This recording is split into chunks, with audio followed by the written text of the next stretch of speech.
আচ্ছা, হরিনাম সবার ভালো লাগে? জোরে বলুন হ্যাঁ না না। না না, সবার ভালো লাগে না। নিন্দুক যারা তারা তাদের ভালো লাগে না। কেন বলুন তো? যারা দেখবেন সব কথাতেই নিন্দা করে, এদের ভালো লাগে না। কাদের ভালো লাগে না? নবদ্বীপে কিছু কিছু মানুষ ছিল, তাদের হরিনাম ভালো লাগতো না। নামগুলো একটু বলে দিই আপনাদের। ন্যায়রত্ন, তর্করত্ন, বিদ্যারত্ন, এরকম কিছু লোক নবদ্বীপের নিন্দুক লোক। দেখবেন নিম পাতাকে আপনি যতই মিষ্টি রসে ভিজিয়ে রাখুন, ও তেতো যাবে। জোরে বলুন হ্যাঁ না, তেতো যাবে। নিন্দুক লোককে যতই আপনি বারণ করুন, ও শুনবে? ও কোনো মতে শুনবে না। নিন্দা করা যাদের স্বভাব, তারা কিন্তু নিন্দা করবে। যেমন দেখবেন আপনার বাড়িতে ভোজ করেছেন, তো দেখবেন খুব ভালো করেছেন, একজন খেয়ে গেল, নিন্দুক লোক, সবাইকে জিজ্ঞেস করলেন কেমন হয়েছে দাদা? দারুণ হয়েছে। যিনি নিন্দুক তিনি কি নিন্দা খুঁজলেন? পোলাওটা তো ভালো হয়েছিল, বাদামগুলো পোড়া পোড়া হয়ে গেল। মানে কিছু একটা খুঁজবে আর কি। এই জন্য নিন্দুক লোক কারা? নবদ্বীপের ন্যায়রত্ন তর্ক। এ ভাইয়া, এদিকে এসো। আমি তো ন্যায়রত্ন, তুমি তো তর্করত্ন, এ তো বিদ্যারত্ন। ওই নিমাই হরিনাম করছে, আসলে কেন করছে বলতো? অনেক দূর পড়াশোনা করেছে, মাথাটা খারাপ হয়ে গেছে। তুমি দেখেছো থালাগুলোকে কাটছে, করতালি করছে, জোরে জোরে বাজাচ্ছে, বাড়ির লোক অতিষ্ঠ হয়ে যাচ্ছে। এক কাজ করো, নিমাইয়ের হরিনাম বন্ধ করতে। একজন বলল কি করে বন্ধ করা যায়? একজন বলল এক কাজ করো, কি? নবদ্বীপ থেকে নিমাইকে তাড়িয়ে দাও। আরেকজন বলল না না, তাড়িয়ে দিলে বেটা ফের আবার আসবে। আর একজন বললো তাহলে এক কাজ করো, নিমাই যেখানে হরিনাম করছে সেই জায়গাটাকে অপবিত্র। একজন বললো না না, অপবিত্র করে দিলে বেটা ফের আবার করবে। একজন বললো একটা কাজ করলে হয় না, নিমাইকে জ্যান্ত মাটিতে পুঁতে ফেলে দাও। বাবা সবাই তো সবকিছু বললো, কিন্তু ঘটনাটা কি হলো বলুন তো? আমি যখন ক্লাস 7-এ পড়ি একটা ছোট্ট গল্প পড়েছিলাম। একটা বাড়িতে কতগুলো ইঁদুর বাস করত, খুব সুখে ছিল। কিন্তু একদিন একটা বিড়াল এসে ইঁদুরগুলোকে খেতে শুরু করলো। ইঁদুরের দল একদিন সন্ধ্যাবেলায় মিটিং করছে, ভাই সকালবেলায় বিড়াল আসে, পেট ভরে চলে যায়, 10টা 5টা চলে যায় আমাদের, এখন কি করা যায়? একজন বলল, ইঁদুরের দল একজন মিটিং করছে, একজন বলছে ভাই এক কাজ করো, বিড়াল যখন আসবে না সবাই মিলে হা হা করে বিড়ালের মুখে ঝাঁপিয়ে পড়ো। একজন বললো ঝাঁপিয়ে তো পড়লে 2-4 জন মুখে ঢুকে যাবে, তাহলে হলো না। একটা ইঁদুর বললো না না, তাহলে এক কাজ করো, ও যখন আসবে না আমরা গর্তের মধ্যে ঢুকে যাবো। বলছে আমরা তো গর্তের মধ্যে ঢুকে যাই, তবু তো 2-4 জন ধরা পড়ে যায়। একটা নেংটি ইঁদুর, এইটুকু বাচ্চা ইঁদুর, সে বললো যদি কিছু না মনে করেন আমি একটা মতামত দিই, বিড়ালের গলাতে ঘন্টা বেঁধে দাও, তাহলে বিড়াল যখন আসবে শব্দ শুনে ঢুকে যাবো। তখন একজন বললো সবই তো ভালো বলেছো, বিড়ালের গলায় ঘন্টাটা বাঁধবে কি? ঠিক নয়, কে বাঁধবে? কিন্তু দেখুন যখন এই আলোচনা করছে নিমাইয়ের হরিনাম বন্ধ করবে কে, যখন এই কথা ভাবছে, রাত্রির অন্ধকারে একজন মাতাল এক হাড়ি মদকে নিয়ে মাতাল হয়ে রাস্তা দিয়ে আসছে, তার নাম চাপাল গোপাল। ভাইয়া মায়ের নাম গাইতে গাইতে অন্ধকারে আসছে, ওর নাম চাপাল গোপাল। মদের নেশায় মানুষ খারাপ কাজ করতে পারে, একে দিয়ে উস্কিয়ে দাও যেন নিমাইয়ের হরিনামটা বন্ধ করা যায়। চাপাল গোপাল রাত্রিবেলা মদে এসে বলল, কে তোমরা? এত রাত্রিতে কারা এখানে বসে বসে হরিনাম শুনছো? তোমরা কারা? চাপাল চিনতে পারলে না? আমার নাম ন্যায়রত্ন, এর নাম বিদ্যারত্ন, এর নাম তো। দিনের বেলায় নিমাইয়ের নামে হরিনামে কলঙ্ক টান, রাত্রিবেলায় হরিনাম শুনতে বসে আছেন। আপনারা কেমন লোক? ফল্গু নদীর মতো তো। আমি চাপাল গোপাল মদ খাই, মায়ের পূজা করি, কিন্তু হরিনাম করি না, কিন্তু হরিনামের নিন্দাও করি না। আর তোমরা কেমন? সকালবেলায় নিমাইয়ের নামে কলঙ্ক রাড়ছ, আর রাত্রিবেলায় হরিনাম শোনার জন্য বসে আছো। একজন বলে উঠলো, চাপাল গোপাল বলে কি? আমরা হরিনাম শুনি নাই, আমরা হরিনামে বাধা দেব বলে বসে আছি। চাপাল গোপাল বললো কেন? নিমাই কি অপরাধ করেছে? দেখুন কেমন উস্কাচ্ছে। দেখুন, দেখবেন মাতাল মানুষকে যদি উস্কিয়ে দেওয়া যায়, মাতাল অনেক খারাপ খারাপ কাজ করে দেয় না, তবে মাতাল আবার ভালো কাজও করে। একটা প্রমাণ দিয়ে দিই আপনাদের। এক জায়গাতে কীর্তন হচ্ছিল, সবাই কীর্তন শুনছে মন দিয়ে। মাঝ পথে মাঝখান থেকে একজন বলছে, এ প্রদীপ বাবু, আপনি সবাইকে কীর্তন শোনাচ্ছেন, আমাকে একটা যুক্তি দেখান। বলে কি? কমিটির লোক কি করলো, ওকে ঘাত ধরে বের করে দিত ওখান থেকে। বললাম দাঁড়ান দাঁড়ান, ওর মনের ইচ্ছা প্রকাশ করতে দিন, কি বলতে চাইছি। মাতালটা কি বলছে দেখুন, প্রদীপ বাবু, বলুন তো, যে হরিনাম করে সেও মরে, আর যে বাটা করে না সেও মরে। তা করলো যদি মরে, না করলো যদি মরে, না করাটাই ভালো। যুক্তির কথা বলেছি। যে হরিনাম করে সেও মরে, আর যে করে না সেও মরে, তাহলে না করাটাই ভালো। করলেও যদি মরে, না করলেও যদি মরে, না করাই ভালো। আমরা ভাই তুমি বসো, আমি উত্তর দিই। মায়েরা বিড়াল দেখেছেন? জোরে বলুন হ্যাঁ না না। তা বিড়াল তো দেখেছেন, বিড়ালের বাচ্চা নিয়ে যাওয়া দেখেছেন? বিড়াল যখন তার বাচ্চাকে নিয়ে যায় কোলে করে নিয়ে যায়, যাক সামনে যারা বসে আছে ভালো বুদ্ধিমান ছাত্র তো সামনে বসে উত্তর দেওয়ার জন্য, আর পেছনে যারা বসে আছে তারা মনে হচ্ছে যাক বাবা বাঁচলাম, দরকার নাই। ওই জন্য আমি যখন কীর্তন শুনতে আসছিলাম একটা মেয়েকে বলছে, দিদি সামনে বসিস না, পা মেলে বসতে পাবি না, খালি উলুধ্বনি আর হরিধ্বনি, শেষে বসবি সময় মতো পালাবার সুযোগ পাবি। এই যে চালাক পাটি যারা হয় তারা না আপনারা জায়গা পান নাই বলে আর কি, যারা জায়গা পায় নাই তারা শেষে বসে আছে। চালাক পাটি যারা হয় তারা দেখবেন শেষে বসে, কেন? সময় মতো পালাবার সুযোগটা পায়। কিন্তু ভগবান কি বলছে দেখুন। আচ্ছা বলুন, বিড়াল তার বাচ্চাকে যখন নিয়ে যায় মুখে দাঁতে চেপে নিয়ে যায়, আবার ইঁদুরকে যখন নিয়ে যায় তখনও দাঁতে চেপে নিয়ে যায়, দুটো নিয়ে যাওয়া কি এক? না। বিড়াল যখন তার বাচ্চাকে নিয়ে যায় দাঁতে চেপে নিয়ে যায় কিন্তু আঁচক দেয় না, কিন্তু ইঁদুরকে যখন নিয়ে যায় এত কষ্ট দিয়ে যে নিতাই গৌর হরি বল করে দেয়। এখানে তত্ত্বে কি দাঁড়ালো? যে ভগবানের নাম যারা করে, কৃষ্ণ নাম যারা শোনে, ভগবান তাদেরকে বিড়াল বাচ্চার মতো প্রেম সে স্বর্গের পথটা পরিষ্কার। আর যারা হরি নাম শোনে না, হরি কথা বলে না, এদেরকে কি করে? ইঁদুরের মতো কষ্ট দিতে নিতাই গৌর হরি বল করে দেয়। লক্ষ্য করুন, চাপাল গোপাল রাত্রিবেলা বলে উঠলো, কি বলতে চাইছো তোমরা? ও মাইরা কেমন উস্কাচ্ছে দেখুন। ও চাপাল, তুমি জানো না ওই যে নিমাই হরিনাম করছে না, ওর চরিত্র শুনলে তোমার তাজ্জব বনে যাবে। প্রথমবার বিয়ে করেছিল একটা মেয়েকে, ও তো সাপে কেটে মরল। আবার দ্বিতীয় মেয়েটাকে বিয়ে করেছে ফুলসজ্জার রাত্রিতে, যার স্বামী ধেই ধেই করে হরিবোল বলে নাচে, তার চোখের জল দেখলে না তোমার চোখের জল বেরিয়ে আসে। আর একজন বলল, ও চপল তুমি তো জানো না অনেক দূর পড়াশুনো করে মাথা খারাপ হয়ে গেছে, থালা কেটে করতালি বাজাচ্ছে, সমাজটাকে নষ্ট করে দিচ্ছে। আর একজন বলল, ও চপল তুমি যে রাত্রিবেলাতে মায়ের নাম গাইছো, নবদ্বীপে তোমার মায়ের নাম আর কেউ বলবে না। চপল বলল, কেন বলবে না? কার এত বড় সাহস আমার মায়ের নাম বন্ধ করবে? ওই নিমাই সবাইকে ডেকে ডেকে বলছে, একবার কৃষ্ণ নামে যত পাপ হরি, যত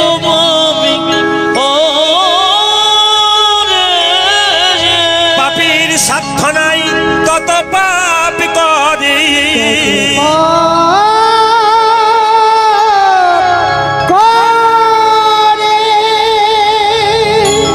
চপল সবাই যদি হরিনামের দলে চলে যায় তোমার মায়ের নাম কি করবে?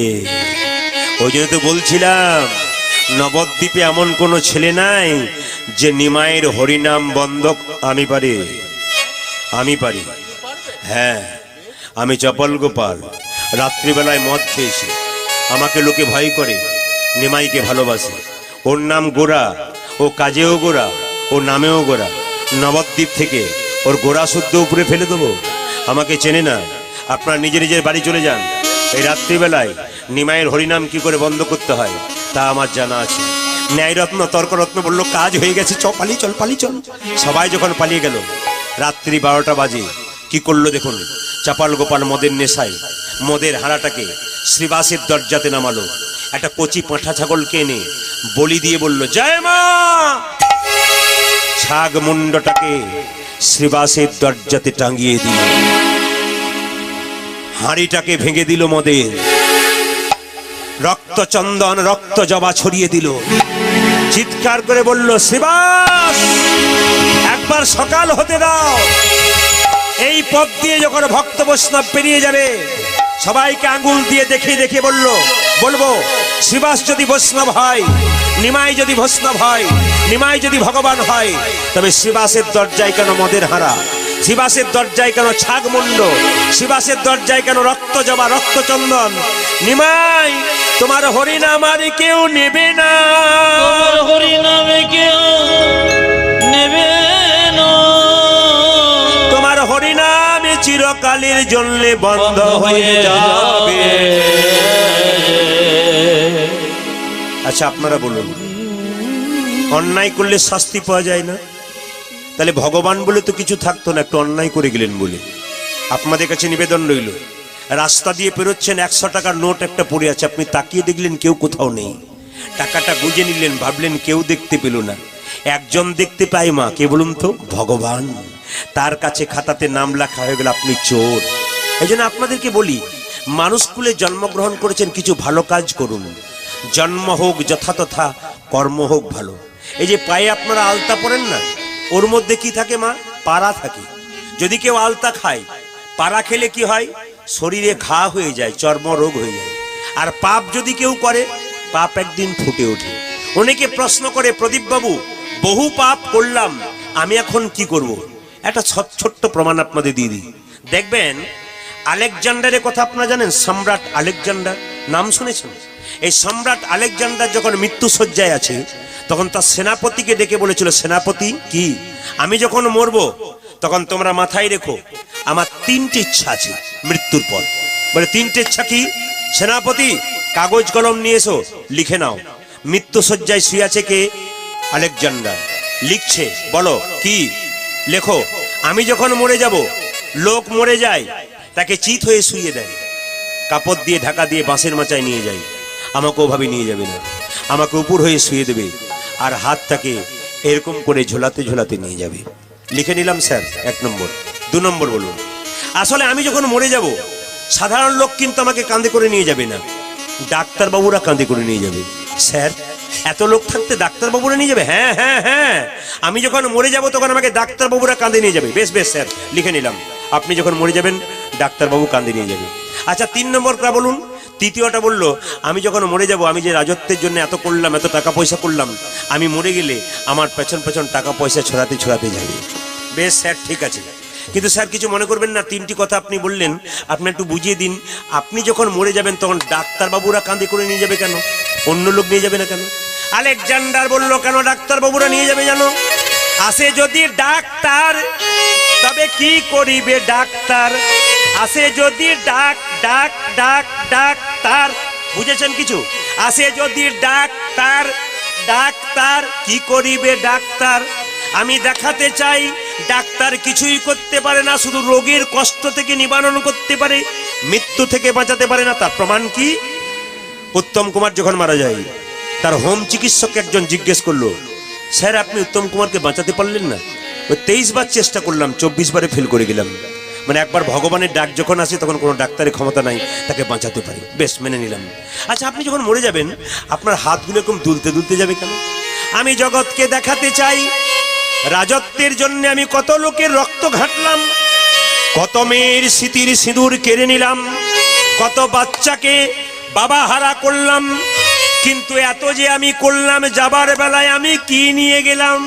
এলাম খালি হাতে, গেলাম খালি হাতে। মায়েরা, যতই আপনার স্বামী 4টে কাপড় দোকান থাকুক না কেন, শ্মশানের ঘাটে যখন যাবেন, যেমনটি ছোটবেলায় এসেছিলেন তেমনিটি যাবেন, আপনার শরীর একটা কাপড় পর্যন্ত দেবে না। আলেকজান্ডার কি সুন্দর বোঝালো, বলছে আমি যখন মরে যাব তখন পয়সা পাতি ছড়াবে কেন? টাকা পয়সা আমি যে এত রোজগার করলাম, আমি কি নিয়ে গেলাম? যা করলাম এখানেই করে গেলাম। টাকা পয়সা ছড়িয়ে জগৎকে শিখিয়ে দাও, যা করেছো এখানে করেছো, কিছুই নিয়ে যাবে না, যাবার সময় নামে যাবে আর তুমি যাবে। আমরাও যখন কেউ আমাদের মারা যায় টাকা পয়সা ছড়াই না? জোরে বলুন হ্যাঁ না?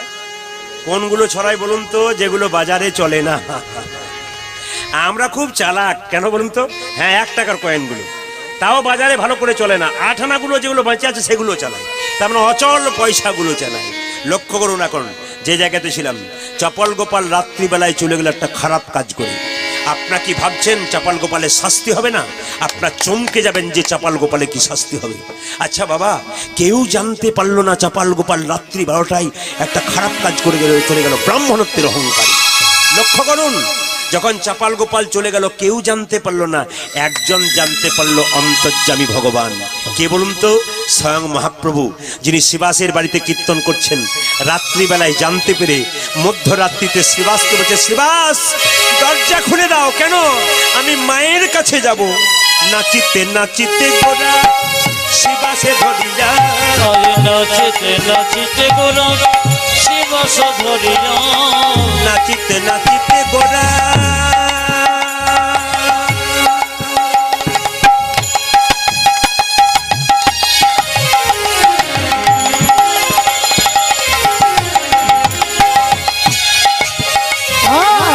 নাচিতে নাচিতে গোরা শিবাসে ধরিয়া, মায়ের কাছে যাবো আমি, দাও দরজা খুলিয়া। মায়ের কাছে যাবো আমি, দাও দরজা খুলিয়া। মায়ের কাছে যাবো আমি, দাও দরজা খুলিয়া। ওরে মায়ের কাছে যাবো আমি দাও দরজা খুলিয়া। শ্রীবাস চিৎকার করে বলল, প্রভু সকাল না হলে তো আপনি মায়ের কাছে যান না, আপনি এখন মায়ের কাছে যাবেন কেন? মহাপ্রভু সব জানে, একটু আড়াল করতে চাইলো। কি বললো দেখুন, শ্রীবাস তুমি জানো না তোমার দরজায় কি হয়েছে? আজকে তোমার দরজাতে মদের হারা রক্ত যাবা, প্রমাণ হবে তুমি কত বড় বৈষ্ণব। আজকে তোমাকে আঘাত করার চেষ্টা করেছে, তুমি একবার যাও বাইরে দেখো কি হয়েছে। ভগবান মনে মনে ভাবছে। শ্রীবাস বলছে, প্রভু সকাল না হলে তো মায়ের কাছে যান না, এখন তো রাত্রির অন্ধকার আছে, থাক আধার, তবু আমি মায়ের কাছে যাব। কি করলো দেখুন, শ্রীবাস দরজা খুলছে। আপনাদের কাছে নিবেদন রইল, যে কাজটা আপনারা করেন না সেটা শিখে নিন। সকালবেলায় ঘুম থেকে উঠে যারা দরজা খুলবেন, বাড়ির প্রথম হরে কৃষ্ণ নাম স্মরণ করে দরজা খুলবেন। কেন? যে বাড়িতে হরে কৃষ্ণ নাম করে দরজা খোলা হয়, ভগবানের নাম করে দরজা খোলা হয়, সেই বাড়িতে যম সহজে আসতে পারে না। ভগবান যেখানে আছে যম সেখানে আসতে পারে না। তাই লক্ষ্য করুন, শ্রীবাস কি করলো, হরিনাম স্মরণ করে দরজা খুলছে। আপনার প্রত্যেকদিন সকালে যে প্রথম দরজা খুলবেন, ভগবানকে প্রণাম করে আপনি দরজা খুলবেন। শ্রীবাস কি করলো, হরিনাম স্মরণ করি দরজা খুলে দিল। আজি হরি নাম স্মরণ করে দরজা করে দিল। হরিনাম স্মরণ করি দরজা খুলে দিল। ওজানে হরি নাম স্মরণ করি শিবাজি দরজা খুলে দিল। মদের হারা রক্ত জবা দেখিতে পাইল। মদের হাজার রক্ত জবা দেখিতে পাইল। মদের হারা রক্ত জবা দেখিতে পাইল। রক্ত জমা দেখিতে পাইল। একই আমার দরজায় ছাগলের মাথা কেন? আমার দরজায় মদের হানা কেন? আমার দরজায় রক্ত জবা রক্ত। শ্রীবাস চমকে উঠল। অজস্রে শ্রীবাস কাঁদে, সকাল হয়ে যায়। কত ভক্ত বৈষ্ণব রাস্তা দিয়ে পড়ে যায়। শ্রীবাসের দরজায় ছাগলের মুন্ড দেখে, রক্ত জবা দেখে লোকে বলে, শ্রীবাস অভিশাপ দাও, যে তোমার দরজাতে ছাগ মুন্ড দিয়েছে, রক্ত জবা দিয়েছে, অভিশাপ দাও। শ্রীবাস কি সুন্দর কথা বললো দেখুন। শ্রীবাস বলল, না গো, বৈষ্ণবের কাজ নয় অভিশাপ দেওয়া, ব্রাহ্মণের কাজ নয় অভিশাপ দেওয়া। আমি জানতাম নবদ্বীপে পতিত বলে কেউ নাই, যে এই কাজটা করে দিয়ে গেছে সেই জন্য জানাতে চাইছে, শ্রীবাস নবদ্বীপে পতিত পাবন সবাইকে উদ্ধার করেছে, আমার মতো পতিতকে উদ্ধার করে নাই। তোমার প্রভুকে বলে দাও যেন আমাকে উদ্ধার করে দেয়। শ্রীবাস কেঁদে কেঁদে বলল, আমি বাসি অঙ্গে জল দি নাই, আমি বৈষ্ণব, আমি তোমাকে আশীর্বাদ করলাম, তুমি যেই হও না কেন, আমার দরজায় রক্ত জবা রক্ত চন্দন দিয়েছ, আমি আশীর্বাদ করলাম আমার প্রভু যেন একদিন তোমায় কৃপা করে, কৃপা করে, কৃপা করে। লক্ষ্য করুন মায়েরা, শ্রীবাস দরজাটা পরিষ্কার করার পর মহাপ্রভুর কাছে গেলেন।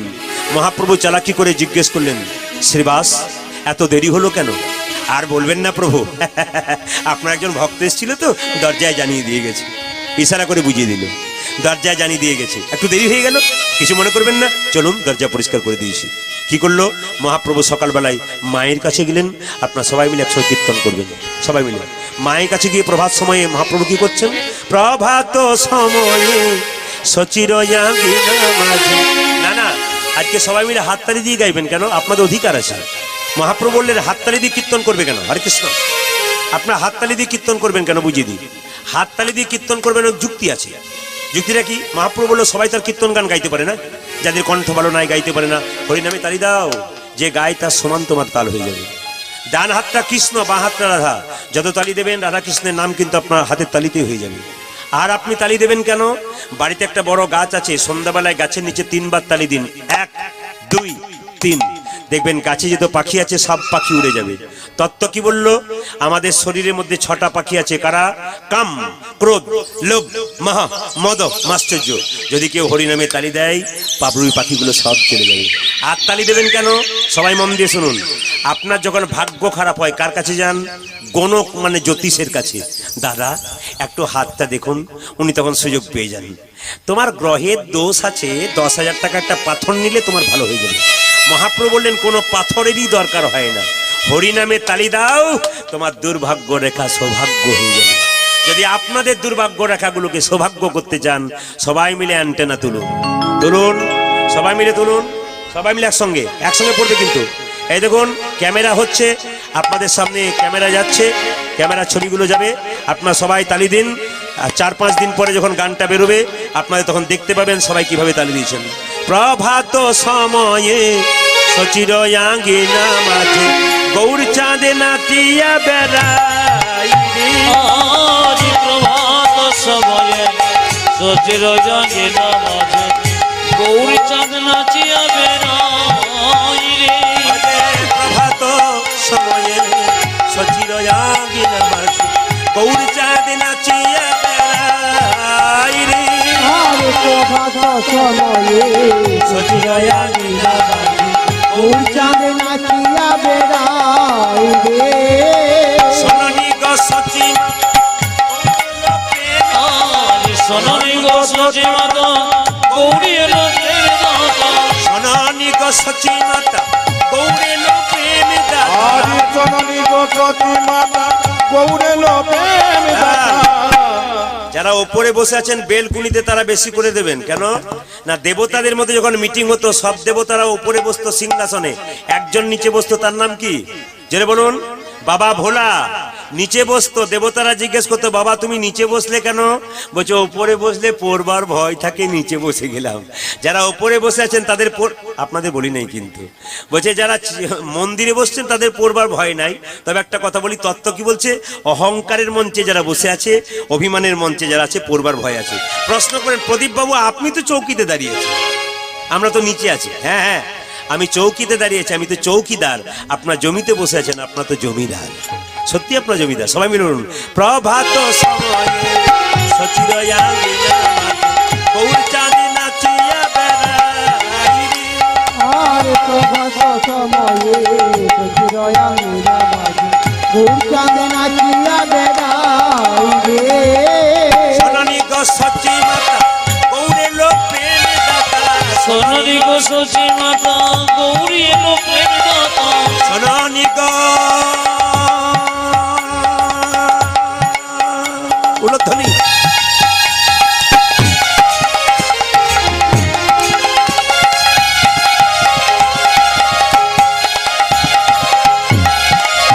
আদি জননী গোপতি মাতা গৌরেলো প্রেম দাতা। শোনি গো সচি মাতা গৌরে লো প্রেম দাতা। তুমি বসছি মাতা গৌরেলো প্রেম দাতা। ঘরে ঘরে হরি নাম বিলাই রে। আজ শোনি গো সচি মাতা গৌরী এলো প্রেম দাতা। ঘরে ঘরে হরি নামের আজ রে। প্রভাত সময়ে সচির আঙ্গিনা মাঝে গৌর চাঁদ নাচিয়া বেড়াই রে। ওর চাঁদ নাচিয়া বেড়াই রে। রাতুল চরণে সোনার নুপুর। আদি রাতুল চরণে সোনার নপুর। রাতুল চরণে সোনার নুপুর। রাতুল চরণে সোনার নূপুর। রোঝন রোঝন বাজি রে। রাতল চরণে সোনার নপুর। রণজন রণজন মারে। প্রভাত সময়ে সচির আঙ্গিনা মাঝে গৌর চাঁদ নাচিয়া বেড়াই। ধরি ধরি আর প্রভাত সময়ে সচির আঙ্গিনা মাঝে গৌর হরি নাচিয়া বেড়াই রে। প্রভাত সময়ে সচির জাগিনা গৌরী চাঁদ নাচিয়া বেড়াই রে। মা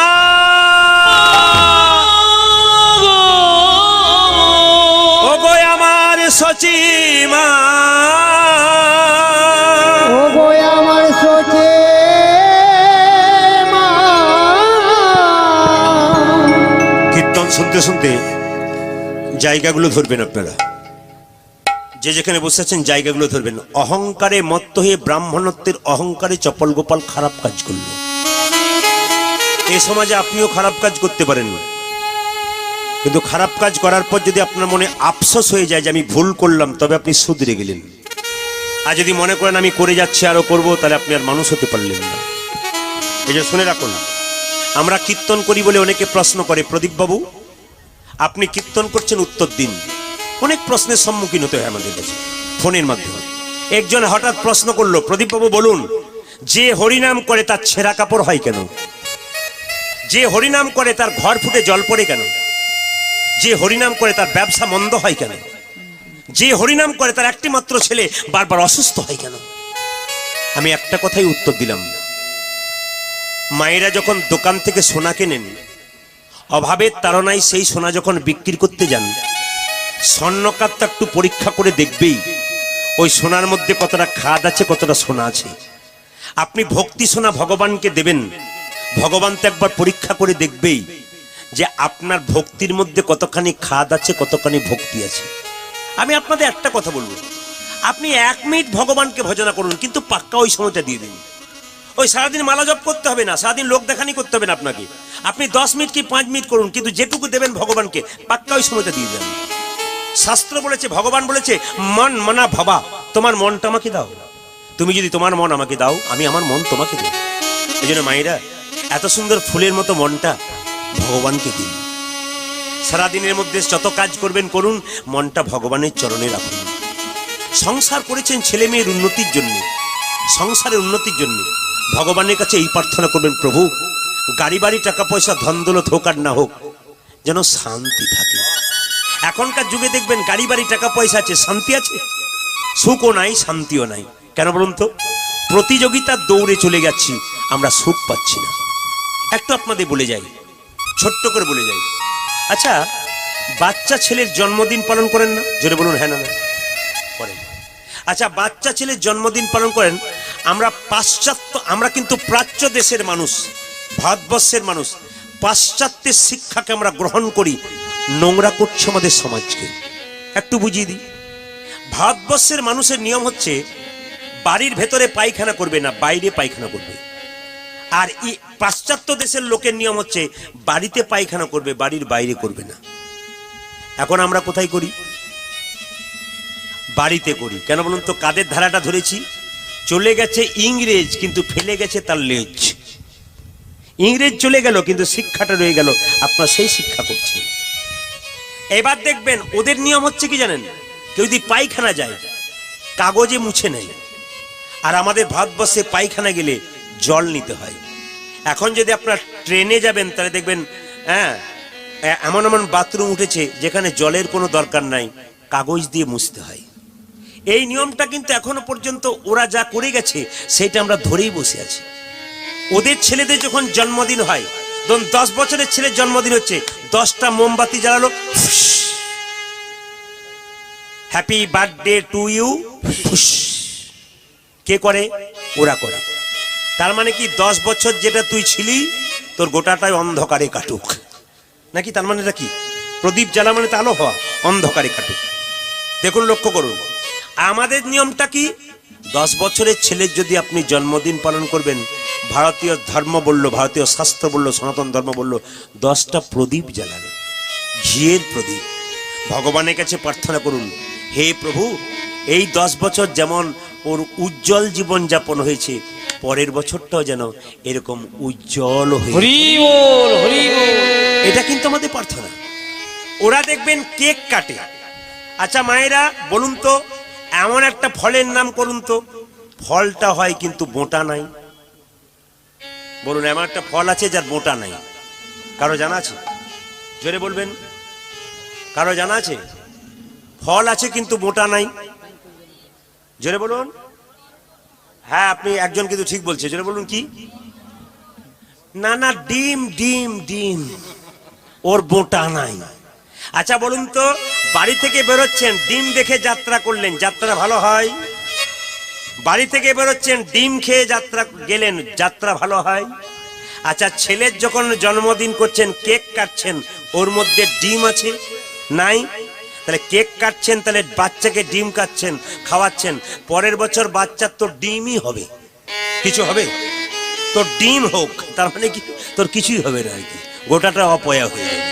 কিন্তু নিয়ম হচ্ছে কি, ভারতীয় সনাতন ধর্ম বলছে আপনি পরমান্ন তৈরি করলেন, ক্ষীর তৈরি করলেন, পায়েস তৈরি করলেন, ভগবানের কাছে প্রার্থনা করলেন, হে গোবিন্দ, বাচ্চা যখন আমার কোলে এসেছিল আমি স্তনদুগ্ধ খাইছিলাম, আজকে তো সে খাওয়ানোর উপায় নাই, ক্ষীর পায়েস তৈরি করলাম যেন তোর গোটা জীবনটাই ক্ষীরের মতো মধুময় হয়ে ওঠে। আমরা কিন্তু ওইটা যাই না, আমরা আসল তত্ত্বটা বুঝি না, আমরা হ্যাপি বার্থডে টু ইকো বলে পাশ্চাত্যের সঙ্গে সংস্পর্শ করি। কিন্তু একটা সুন্দর কথা বলে যাই, অনেকেই প্রশ্ন করে, এই যে কথাই ছিলাম, প্রদীপ বাবু যে হরিনাম করে সেই খালি কষ্ট পায়, কেন পায়? আর যে 2 নম্বরই করছে, খারাপ কাজ করছে, বিরাট দালান করছে, ছপ্পর খাটে শুয়ে আছে, বুক ফুলিয়ে ঘুরে বেড়াচ্ছে, কেন হচ্ছে? আপনারা দেখতে পাচ্ছেন এমন কিছু লোক আছে খুব অন্যায় করছে সংসারে, 2 তলা 4 তলা বাড়ি করছে, 2 নম্বরই করছে, বুক ফুলিয়ে ঘুরে বেড়াচ্ছে, কেন? আমি তাদেরকে একটাই কথা বলি, প্রত্যেকটা মানুষের কাছে 2টো কলসি আছে, একটা পাপের কলসি, একটা পুণ্যের কলসি।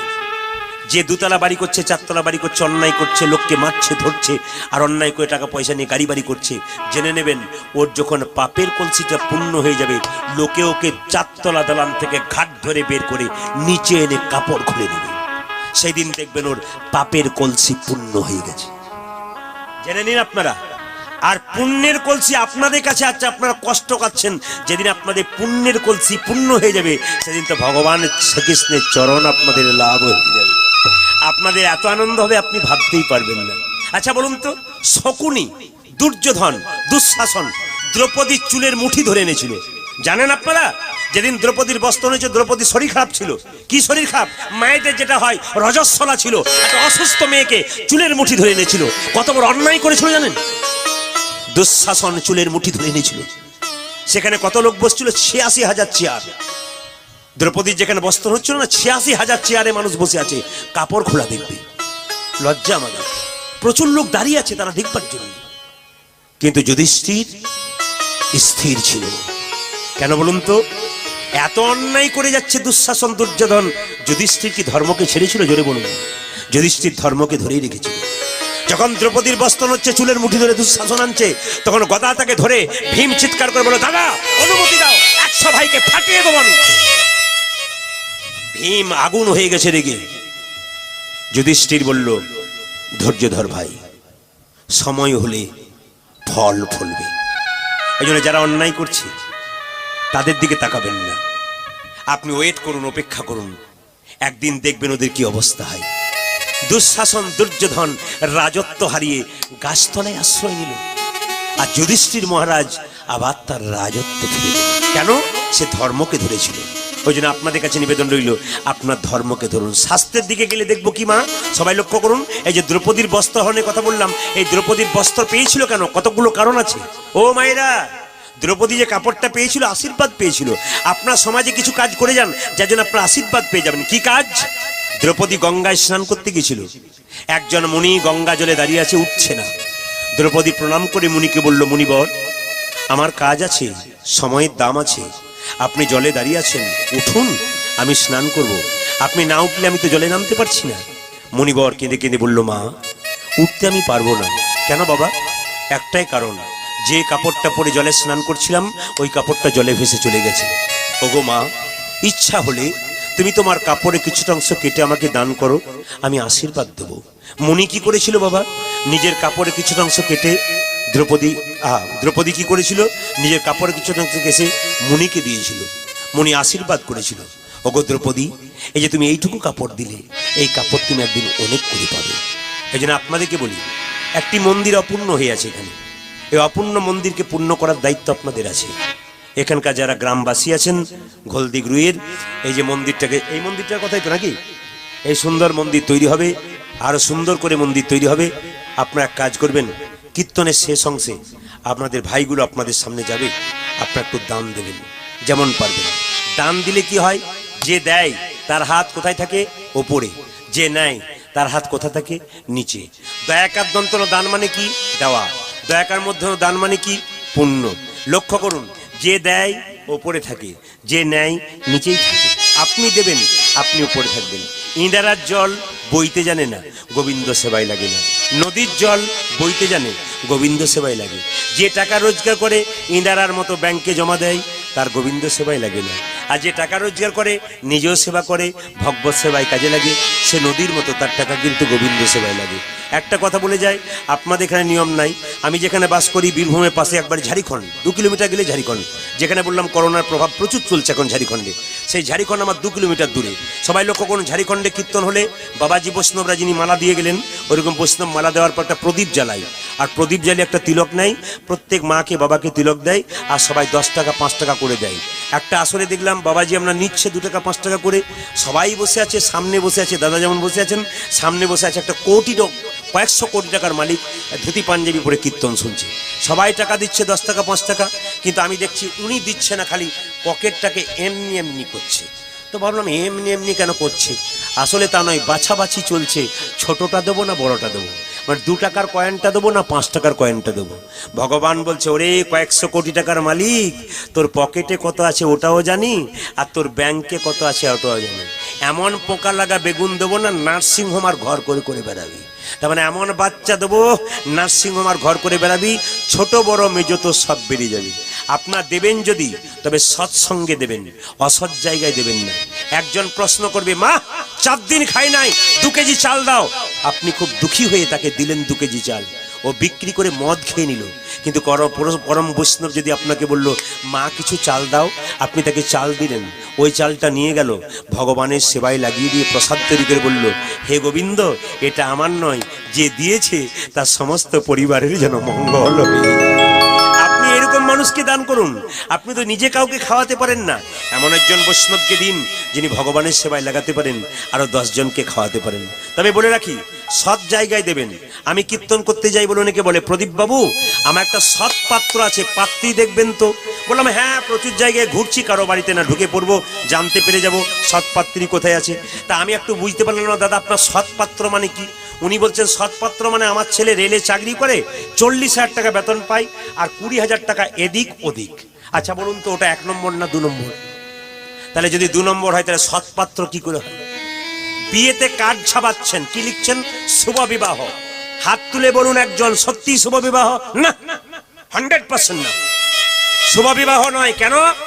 যে বিয়েতে 25টা পাখি কাটা হয়, 4টা ছাগল কাটা হয়, ওখানে শুভ কি করে হয়? আপনি ছেলের বিয়ে দেবেন, মেয়ের বিয়ে দেবেন, যে ভগবানকে দিয়ে খায় তাকে আগে খাওয়ান, যে ভগবানকে দিয়ে খায় তাকে আগে খাওয়ান। কাকে খাওয়াবেন? যিনি পরম বৈষ্ণব, যিনি অন্ন প্রসাদ সেবা করবার আগে ভগবানকে দিয়ে তারপর শ্রীমধুসূদন বলে কপালে ঠেকিয়ে খায়, আগে ওকে নিমন্ত্রণ করুন। আপনার মেয়ের বিয়ের পরে মেয়ের ঝামেলা হচ্ছে, সংসার ভালো হচ্ছে না, স্বামী স্ত্রীতে গন্ডগোল হচ্ছে, কেন হচ্ছে? আপনারা আসল পবিত্রতা থেকে নষ্ট হয়ে যাচ্ছেন, আসল জায়গা থেকে নষ্ট করছেন, ওই জায়গাগুলো ঠিক করুন। আমি বলে দিই, মেয়ের বিয়ে দেবেন, ছেলের বিয়ে দেবেন, বিয়ের 7 দিন আগে পরম বৈষ্ণবগণকে ডেকে শাক ডাল ভাত সবজি খাওয়াবেন। উনি যখন সেবা করবেন, ভগবানকে দিয়ে ওরা খায়, ওনায় যখন সেবা করবেন জিজ্ঞেস করবেন কেমন হয়েছে, যদি লবণও হয়ে যায় বলবেন, আহ অমৃত পেলাম গো, প্রসাদ পেলাম। আশীর্বাদ কি করবে? তোমার মেয়ে স্মৃতি সিঁদুর যেন দীর্ঘায়ু হয়। আর যে ভগবানকে দিয়ে খায় না, নিজেই খেলো, একটা লাল গাড়িতে 4 চাকাতে আপনার বাড়ি এলো, আপনার বাড়িতে খেলো, যাবার সময় 2000 টাকা প্রেজেন্টেশন দিয়ে দিল, ওটা 2-4 বছর ভালো, কিন্তু যিনি বৈষ্ণব প্রেজেন্টেশন দিলেন, ওটা সারা জীবনের জন্য আপনার মেয়ের সঙ্গে রয়েই গেল। ওই যে জায়গাগুলো ধরবেন, আপনাদের কাজ হয়ে যাবে। চপল গোপাল রাত্রিবেলায় বাড়ি ফিরে গেল, বিছানা থেকে সকালবেলায় উঠছে, আর উঠতে পারছে না। নিস্তারিণী, একই আমার হলো গো, একই আমার হলো গো। নিস্তারিণী, চপল গোপালের স্ত্রীর নাম ছিল নিস্তারিণী। কি হলো স্বামী, সকালবেলায় চেল্লাচ্ছ কেন? হ্যাঁ দেখো, কাল রাত্রিতে বিছানাতে শুয়েছি, পাগুলো তুলতে পারি না, হাতগুলো তুলতে পারি না, কেমন বাঁকা হয়ে যায়। এ কেমন হয় আমার হাতগুলো? নিস্তারিণী তো সব জানি। মায়েরা, স্ত্রী যদি সতী নারী হয়, স্বামী বাঁকা হলেও তাকে সোজা করতে পারে। নারী যদি নারীর মতো হয়, পুরুষকে উপরে উঠায়। নারী ছিল পদ্মাবতী, জয়দেবকে গোবিন্দ চরণ পাইয়ে দিয়েছিল। নারী ছিল রামী, রজকিনীর মেয়ে হয়ে চণ্ডীদাসকে পদকর্তা তৈরি করেছিল। নারী ছিল আরেকজন, চিন্তামণি পতিতা মরে বাস করত, কিন্তু বিল্লমঙ্গলকে কৃষ্ণচরণ পাইয়ে দিয়েছিল। এই দেখুন, সারদা মায়ের সঙ্গে যখন রামকৃষ্ণের বিবাহ হয়েছিল, রামকৃষ্ণ জিজ্ঞাসা করেছিল, তুমি আমার কে গা? সঙ্গে সঙ্গে সারদা বলেছিল, আমি তোমার সহধর্মিনী। ঠাকুর বলল, আমি বুঝতে পারলাম না সহধর্মিনী মানে কি। সহধর্মিনী মানে স্বামী ধর্ম করবে, স্ত্রী সাহায্য করবে, এরই নাম। বাহ বাহ বাহ বাহ, দারুণ কথা বলেছে। আর সহপাপিনী কাকে বলে? স্বামী ধর্ম করবে, স্ত্রী তার পেছনে লেগে থাকবে, একে সহপাপিনী বলা হয়। নিস্তারিণী ছুটে এলো, স্বামী তোমাকে কতবার বলেছি হরি নাম শুনতে ভালো লাগে না, তুমি শুনো না, বলতে ভালো লাগে না, তুমি বলো না, তুমি অন্যায় করেছো বলে এরকম অবস্থা হয়ে গেছে। নিস্তারিণী পালিয়ে গেল, ঘুম থেকে উঠতে পারলো না কে? চাপাল গোপাল। একদিন, দুদিন, 3 দিন, 3 দিন পরে চাপালের হইল কুষ্ঠ ব্যাধি। হইলে কষ্ট ব্যাধি। নিস্তারিণী বলে চাপাল কহয়ে কাঁদি। কাঁদি। মাইরা, বৈষ্ণবের চরণে অপরাধ করা কত ক্ষতি দেখুন। বৈষ্ণবেতে হয় গো যদি কারো ক্ষুদ্র অপরাধ, মহা মহা ভজন হইতে পড়ে যাইবা।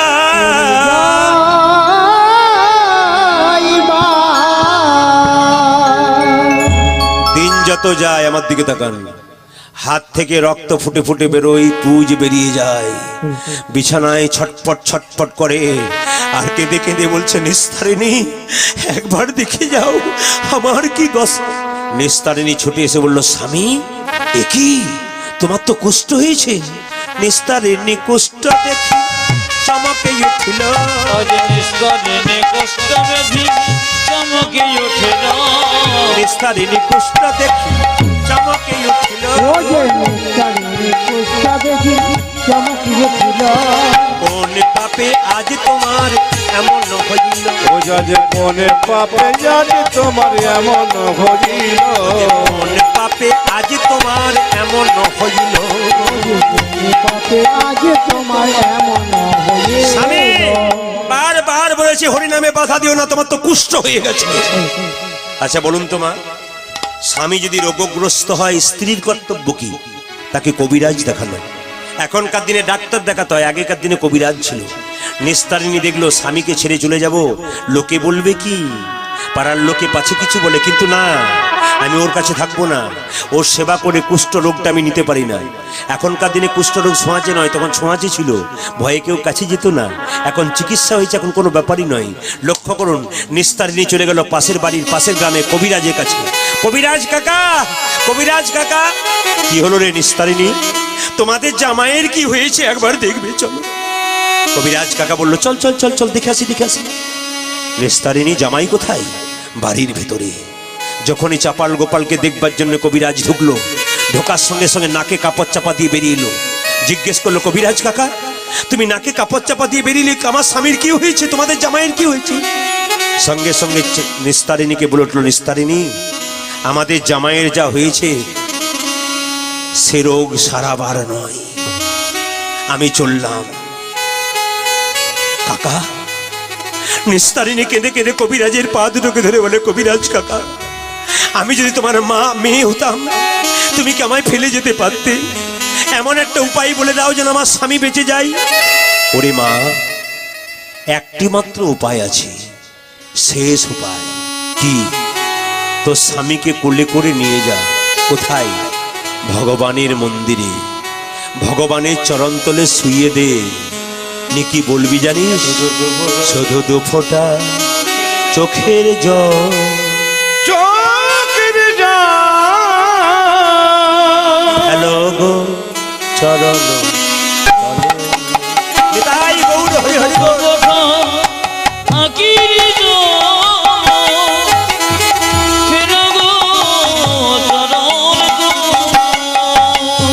ফোঁটা চোখের জল, হ্যালো গো চরণ তলে। শুধু চোখের জল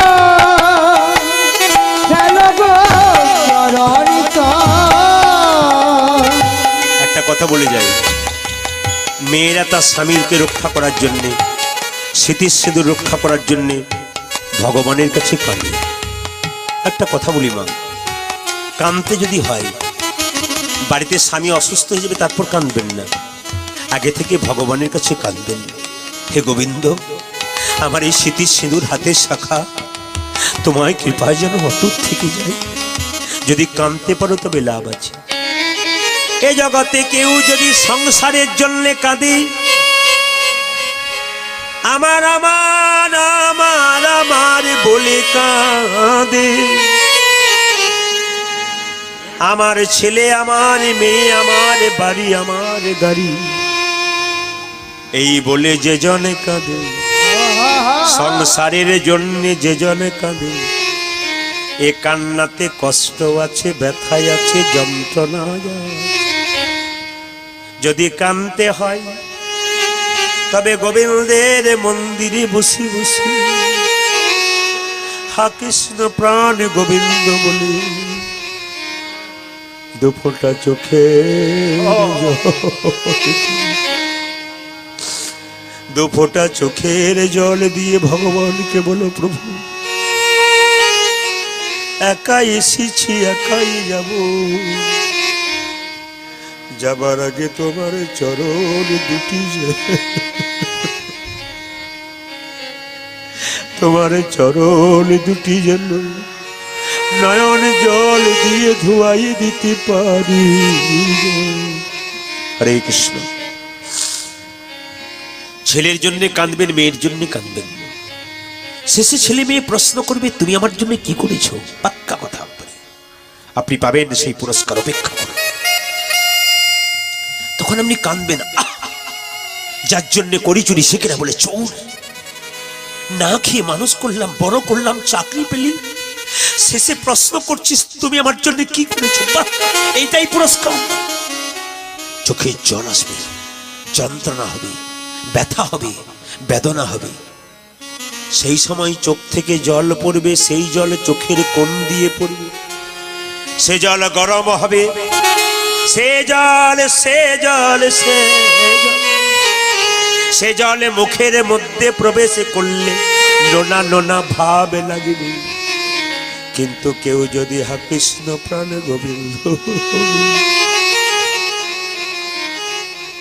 ভগবানের চরণে কেঁদে কেঁদে বলিতে পারে, যা কিছু আমার সকলই তোমার, রাধে রাধে, আমার কেবল তুমি হে প্রাণনাথ, জীবনে মরণে জনমে জনমে আমার প্রাণনাথ হয়ে, যা কিছু আমার সব তোমার, সকলই তোমার, আমার ছেলে আমার মেয়ে আমার গাড়ি আমার স্বামী আমার বাড়ি সবই তো তোমার, শুধু আমি যেন তোমার চরণে বসে কাঁদতে পারি। ভগবানের জন্য কেউ যদি কাঁদতে পারে, তার চোখের জল চোখের কোণ দিয়ে পড়ে না, মাছ দিয়ে পড়ে, সে জল গরম হয় না, শীতল হয় গো, সে জল মুখের মধ্যে প্রবেশ করলে নোনা নোনা ভাব লাগে না, মিষ্টি মিষ্টি ভাব লাগে। কৃষ্ণ বলে কাঁদো, জীবন যুদ্ধে যায় না। দেখুন মা, সংসারে অনেক কিছু ঘটনা ঘটে, আপনার সংসারে থাকবেন, সং মানে কি সাজা, আর সার মানে কি কৃষ্ণচরণ। মা সাজা, বাবা সাজা, কাকা সাজা, কাকি সাজা, সাজা সং মানে সাজা, সং মানে সাজা, সার মানে কৃষ্ণের চরণ। আরে বাঁধাকপিকে যতই পাতাগুলো ছাড়াবেন, বাঁধা ছাড়িয়ে যাবেন, কপি আপনি পাবেন না, ডাঁটা পেয়ে যাবেন। সংসারে অনেক কিছু করলেন, শেষে দেখবেন জিরো ব্যালেন্স, আপনার কিছুই নাই, আপনি কিছুই পেলেন না। সার বলতে কি? একমাত্র কৃষ্ণের চরণ। কোন দিন বুঝবেন? যেদিন আপনি তখন রক্তের গরমে সবকিছু করছেন, যেদিন আপনার শরীর থেকে দেখবেন রোগ হয়ে যাবে, প্রচন্ড বড় রোগ, ডাক্তার জবাব দেবে, তখন ভগবান ছাড়া কোনো পথ নেই। ডাকতে হয়তো এখন থেকে ডাকুন, শরীরে ক্ষমতা থাকতে ভগবানকে ডাকুন, ক্ষমতা যখন হারিয়ে যাবেন ভগবান আপনার পাশে এসে দাঁড়াবে, আপনাকে সজাগ করে দেবে। ওই সবার কাছে নিবেদন রইল, চপল গোপাল যখন শুয়ে আছে, নিস্তারিণী বলল, স্বামী আমি তোমার কাছে থাকবো না, আমি বাপের বাড়ি চলে যাব। বাপের বাড়ির কথা শুনে চপল গোপাল আটকে উঠলো। না বলো না গো, নিস্তারিণী, তুমি এমন করে আমায় বলো না না, না গো। নিস্তারিণী, তুমি যদি বাপের বাড়ি চলে যাও আমার খিদে অন্ন দেবে কে? আমায় তৃষ্ণায় জল দেবে কে? আমি স্বামী হয়ে তোমার পা দুটো ধরে বলি, তুমি আমায় ছেড়ে চলে যেও না। মায়া হলো নিস্তারিণী, কিন্তু শর্ত করলো, স্বামী তোমার কুষ্ঠ ব্যাধির সেবা করে আমি কুষ্ঠরোগটাকে নিজের শরীরে নিতে চাই না, তবে তোমার কাছে আমি থাকবো তিনটে শর্ত নিয়ে। বলো বলো, তুমি কি শর্ত চাও? আমি সবই মেনে নেব। স্বামী, তুমি যে এত বড় দালান বাড়ি করেছো না, ওই দালান বাড়িতে তোমার আর জায়গা হবে না। তোমার জায়গা হবে কোথায় জানো? গোয়াল ঘরে। তুমি রাজি আছো? হ্যাঁ। স্বামী, এই যে তুমি খাবার জন্য এত থালা বাসন এনেছো, এই থালা বাসনে তোমাকে খাবার দেওয়া হবে না। তোমাকে খাবার দেওয়া হবে কোথায় জানো? কলার পাতায়। তুমি রাজি? হ্যাঁ, মেনে নিলাম। এই যে তুমি গ্লাস এনেছো জল পান করার জন্য, তোমাকে গ্লাসে জল পান করা হবে না, তোমাকে জল দেব নারকেলের খোলাতে করে। তুমি রাজি?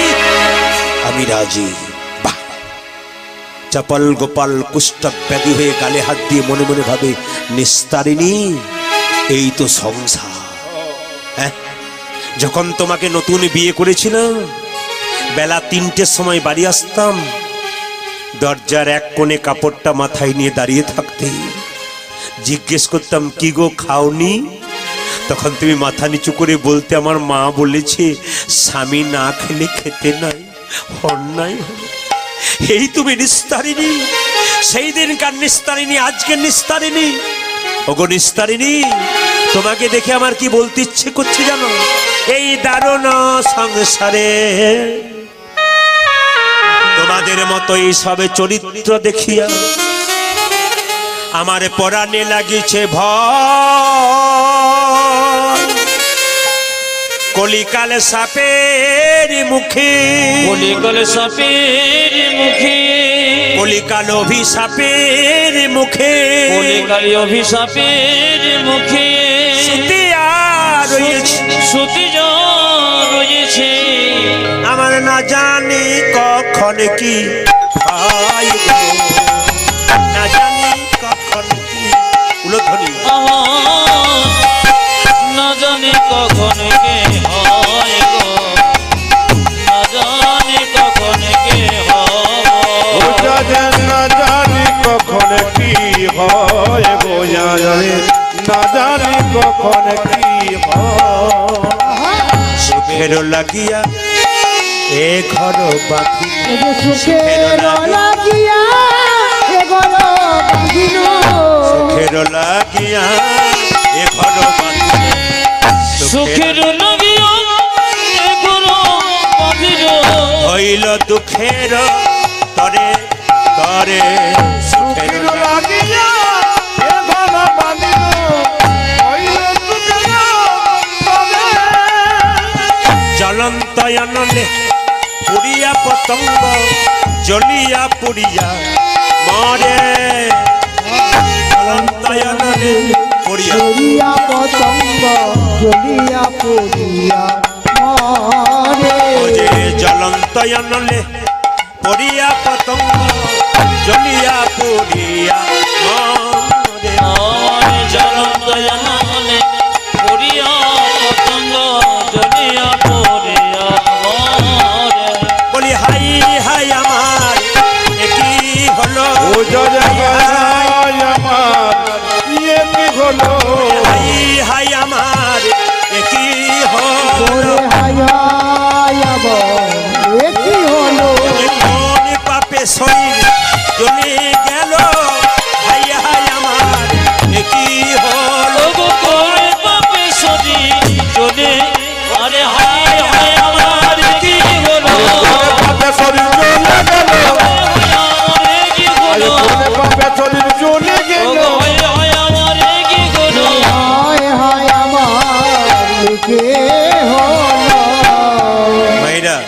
চাপাল গোপাল কাঁদছে এই পর্যন্ত রাখলাম। একটা কথা বলে যাই, খুব মন দিয়ে শুনুন। আমাকে অনেক কমিটির লোক বলে অনেক জায়গাতে যে প্রদীপ বাবু আপনি খোঁচা দিয়ে দিয়ে কথা বলেন, একটু বলবেন। সমাজকে খোঁচা দিলে সমাজ সোজা হয়, নইলে হয় না। যে বেঁকে গেছে তাকে সোজা করতে গেলে খোঁচা দিতে হয়। আপনাদের এখানে মাতাল নাই, অন্য জায়গার জন্য আছে? আপনাদের মাতাল আছে প্রচুর, যা খুশি। তার প্রমাণ আপনারা কিছুক্ষণ আগে দেখলেন, চপল গোপালের ভাই এসেছিল। চোখ আমাদের চিরের মতো, দেখতে পাই আমরা কোথায় কে কি করছে।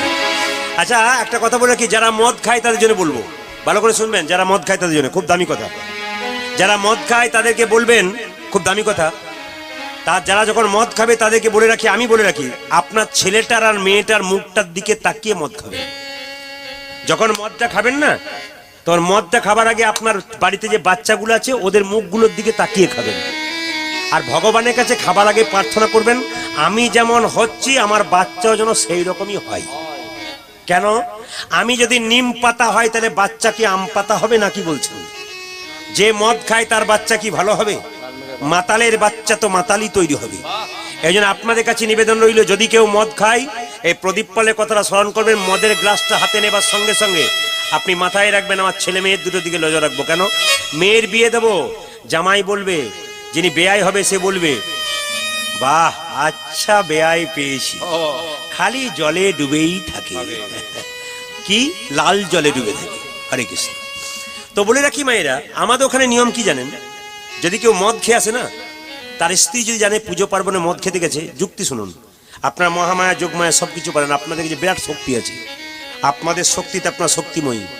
ওই জন্য মায়েরা, আপনারা হলেন পুরুষের শক্তি। যদি আপনারা পুরুষের শক্তি হন তাহলে পুরুষের চেয়ে আপনারা বড়। কেন বলুন তো?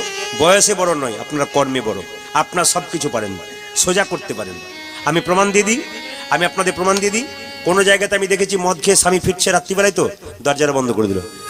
এ পম্পার মা দরজা খোলো, পম্পার মা দরজা, পম্পার মা দরজা খোলো, দরজা খুললো না।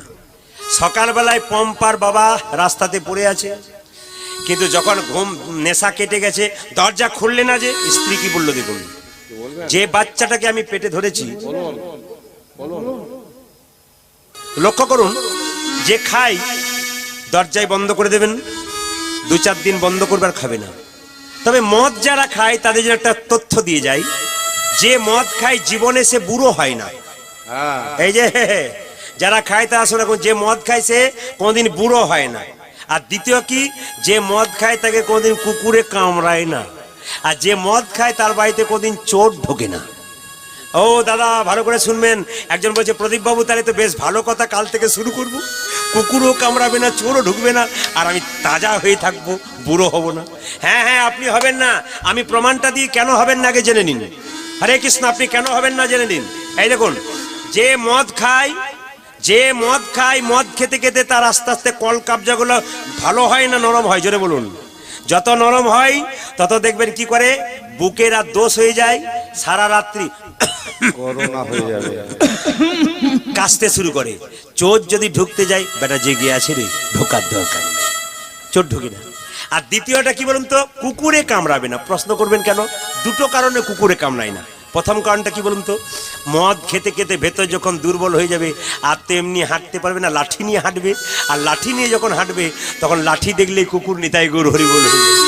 তাছাড়া কুকুর কামড়ায় না একটা কারণ আছে। কারণ তো যারা মদ খায় তারা রাস্তাতে পড়ে থাকে না, নর্দমার ধারে বসে থাকে, পড়ে থাকে। আর কুকুরগুলো নর্দমাতে শুয়ে থাকে।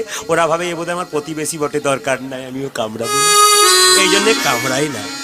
আর আর আর বুড়ো হবেন না কেন? বুড়ো হবার চান্সই পাবেন না। তার আগে বলো হরি, বলো হরি, বলো হরি। যে খেয়ে এসছে সে মনে মনে ভাবছে, কাল থেকে আবার ভেবে ভেবে দেখবো, কারণ আমারও যা অবস্থা ওই জায়গাতেই পৌঁছাচ্ছি দাদা। না একটু ভাববেন, ওই জন্য আমি চেতন দিয়ে দিলাম। লক্ষ্য করুন, চাপাল গোপাল কি, শ্যাম সুন্দর কি, মদন মোহন কি, হরিদাসর কি। একটা কথা আপনাদের বলে যাই, যারা ভগবানের নাম শুনছেন, যারা সতী নারী, তারা স্বামীকে বাঁচাতে পারেন। সতী নারীর কটা পতি বলুন তো মায়েরা, জোরে বলুন তো, কটা পতি? কটা পতি? বাহ, খুশি, 5টা। আচ্ছা, সতী নারী 2টো পতি সবাই বলে, নিজ পতি পরম পতি। 5টা পতি কে কে? স্মৃতির সিঁদুর শিবের রক্ত থেকে তৈরি, ওটা একটা পতি। হাতের শাখা শঙ্কচূড়ের শরীর থেকে তৈরি। আর কি হাতের নোয়া লোহা সুরেশ্বরী থেকে তৈরি, আর নিজ পতি আর পরম পতি 5টা পতি। আচ্ছা সতী নারী কাকে বলে? যে সকালবেলায় ঘুম থেকে উঠে স্বামীর পা ছুঁয়ে প্রণাম করে। আচ্ছা আপনারা এতজন এসছেন, কে কে সকালে স্বামীকে প্রণাম করে? হাত তুলুন তো। দাদারা মনে মনে ভাবছে এতদিন পরে আপনি আমাদের কি বললেন। আচ্ছা কে কে প্রণাম করেন? 2-4 জন তাকাচ্ছে আমাদের পাড়া থেকে যে এসছে তার তুলেছে কিনা, আগে তারা তুলুক তারপর তুলবো, কারণ আমাদের লোকটা তাকাচ্ছে আমার দিকে। আচ্ছা মায়েরা, স্বামীকে কাল সকালবেলায় স্নান করে প্রণাম করবেন, ঠিক আছে? আর দাদা ভাইরা সব পাগুলো একটু ধুয়ে মুছে শোবে না, কাল সকালবেলায় প্রণাম হয়ে যাবে। লক্ষ্য করুন স্বামীর সঙ্গে স্ত্রীর কি সম্পর্ক। সতী নারীতে কি বললো? আমি বলি নাই, কে বলেছে? বিষ্ণুপ্রিয়া। নিমাই বলেছিল প্রিয়া তুমি বাপের বাড়ি চলে যাও। কোন দিন? যেদিন নিমাই সন্ন্যাস নেবে তার দিন। বিষ্ণুপ্রিয়া বলেছিল বাপের বাড়ি? বলে হ্যাঁ। কেন বাপের বাড়ি যাব? মায়েরা শুনে রাখুন, আপনার স্বামীর সঙ্গে আপনার কি কি সম্পর্ক একটু বলি। আপনার স্বামী আপনার গুরু হয়, জোরে বলুন না, একটু জোরে হ্যাঁ দেবেন। গুরু হয়, একটু জোরে বলুন। দাদা গুরু হয়, ভয় করছে। গুরু হয়, দাদারা ভাবছে কি যে হয়, বাড়ি না গেলে বুঝবেন না। গুরু হয়। আপনার স্বামী আপনার কি হয়? দেবতা হয়, হ্যাঁ বলেছে। রোগের ওষুধ হয়। আপনার স্বামী আপনার বাবা হয়, বাবা হয় না? এ বাবা হয়, হয় না? বাবা হয় না? আচ্ছা দাঁড়ান দাঁড়ান, আপনার ছেলে আপনার স্বামী আপনার ছেলে হয়, আপনার ভাই হয়, আপনার বন্ধু হয়। 2-4টা হয়, 2-4টা হয় না। শাস্ত্র কি বলছে? বিষ্ণুপ্রিয়াকে নিমাই বলেছিল বাপের বাড়ি চলে যাও। বিষ্ণুপ্রিয়া বলেছিল স্বামী, শাস্ত্রের প্রমাণ দেবো। বিষ্ণুপ্রিয়া স্বামী এটা কি বাপের বাড়ি নয়? তুমি আমার বাবা, তুমি আমার ছেলে, তুমি আমার ভাই, তুমি আমার বন্ধু, তুমি আমার রোগের ওষুধ, তুমি আমার গুরু। কিভাবে? বিষ্ণুপ্রিয়া বুঝিয়েছিল তুমি যেমন পণ্ডিত, তুমি যেমন পণ্ডিত, আমার বাবা সনাতন মিশ্র পণ্ডিত। আমি তার কাছ থেকে শিখেছি কি স্বামী কখনো বাবা হয়। অন্নদানে পিতা সম, রতিদানে পতি। অন্নদানে পিতা সম, রতিদানে পতি। অন্নদানে পিতা সম, রতিদানে পতি। পূজারি অন্নদানে পিতা সম, রতিদানে পতি। মেয়েদের যখন বিয়ে হয় না, বাবার কাছে থেকে বিয়ের পর কে অন্ন জোগাড় করে বলুন? স্বামী। অন্নদানে পিতা সম, রতিদানে পতি। আরে অন্নদানে পিতা সম, রতিদানে পতি। পিণ্ডদানে পুত্র সম, অগতির গতি। পিণ্ডদানে পুত্র সম, অগতির গতি। পিণ্ডদানে পুত্র সম, অগতির গতি। ওরে পিণ্ডদানে পুত্র সময় অগতি জগতি। স্বামী স্ত্রী বেঁচে আছে, ছেলে মেয়ে নাই। আগে যদি স্ত্রী মারা যায় কে পিণ্ড দেয়? স্বামী। ছেলের মতো কাজ করে। পিণ্ডদানে পুত্র সম, অগতির গতি। পিণ্ডদানে পুত্র সম, অগতির গতি। আবার উপদেশে গুরুতুল্য, সেবাতে দেবতা। রোগীতে শুধু সম, বিপদেতে ভাতা। ওরে রোগীতে ওষুধ সম, বিপদেতে ভাতা। পতি পুত্র পতি পিতা, পতি পুত্র পতি পিতা। পতি পুত্র পতি পিতা। পুত্র পতি পিতা। পতি হলো পরম দেবতা, পতি পুত্র পতি পিতা। পতি হল পরম দেবতা, পতি পুত্র পতি পিতা। পতি হলো পরম দেবতা, পতি পুত্র পতি পিতা। পতি গুলো পরম দেবতা। পতি হলো পরম দেবতা, পতি হল প্রাণ দেবতা। পতি হলো পরম দেবতা। পতি পুত্র পতি পিতা। পতি পুত্র পতি পিতা। ভাইরা এইদিকে আপনারা যে জায়গায় ছিলেন, নতুন কথা বলে যায় আপনাদের।